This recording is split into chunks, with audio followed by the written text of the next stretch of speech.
Hi అండి. నమస్తే. నేను మీ సుశ్రువాణిలు. ఆరోగ్యమే ఆనందం. మిత్రులంతా బాగున్నారు కదూ అని అడగలేకపోతున్నానండి. ఎందుకంటే మన తెలుగు రాష్ట్రాల్లో విపరీతమైన వర్షాలతో చాలా ప్రాంతాలు అతలాకుతలం అయిపోతున్నాయి. లక్షలాది మంది సాయం కోసం ఎదురుచూస్తూ దీనంగా బిక్కుబిక్కుమంటూ ప్రాణాలను అరచేతుల్లో పెట్టుకుని విలువెల్లాడిపోతున్నారు. అక్కడి వరదల్లో చిక్కుకున్న వారి కుటుంబ సభ్యులు, బంధుమిత్రులు తమ వాళ్ళు ఎలా ఉన్నారో అని ఎంత టెన్షన్ అనుభవిస్తున్నారో. ఆస్తులు, పచ్చని పంటలు ధ్వంసమైపోతున్నాయి. అంతకంటే అతి ముఖ్యమైన పోతే తిరిగిరాని విలువైన ప్రాణాలు తమ కళ్ళ ముందే నీటిలో కొట్టుకుపోతుంటే కుటుంబ సభ్యుల బాధ వర్ణాతీతం.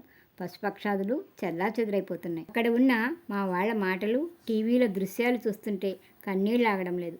అసలు ఇప్పటికే వైరల్ ఫీవర్లు, దగ్గు, జలుబుతో ఇంటికొకరు చొప్పున అనారోగ్యాలతో బాధపడుతున్నారు.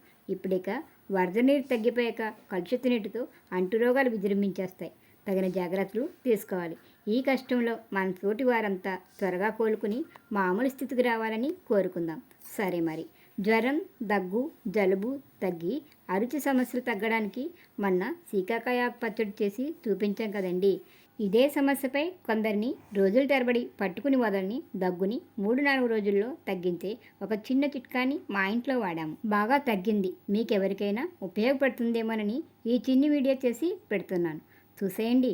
దీనికి కావాల్సినవి 2 గ్లాసుల నీరు, ఒక చిన్న బిర్యానీ ఆకు, 3 లవంగాలు, చిటికెడు పసుపు, ఒక తమలపాకు. అంతేనండి. వీటితోనే కషాయాన్ని ఎలా తయారు చేసుకోవాలో చూద్దాం.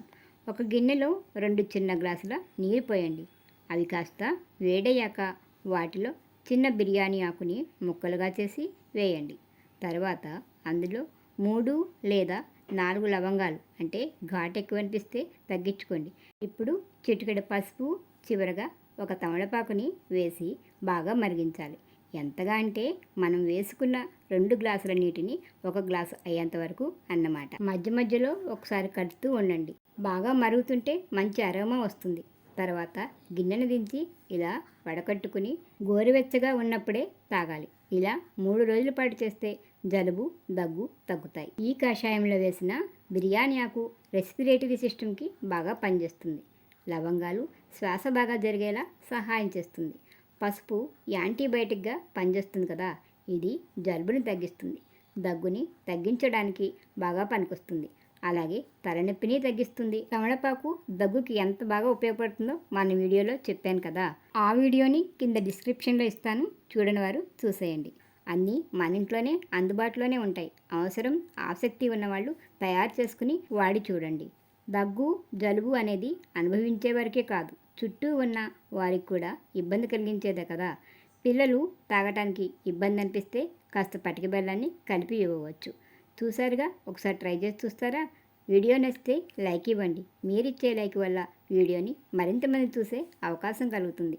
మంచి ఆరోగ్యకరమైన వీడియోల కోసం మన ఛానల్ని సబ్స్క్రైబ్ చేయండి. వీడియోని మీ మిత్రులకి షేర్ చేసి సుస్వరవాణిలు ఆరోగ్యమే ఆనందం అనే చిన్న మాటని స్ప్రెడ్ చేసి నన్ను ప్రోత్సహిస్తారు కదూ. మరొక వీడియోలో మళ్ళీ కలుసుకుందాం. అంతవరకు సెలవు మరి.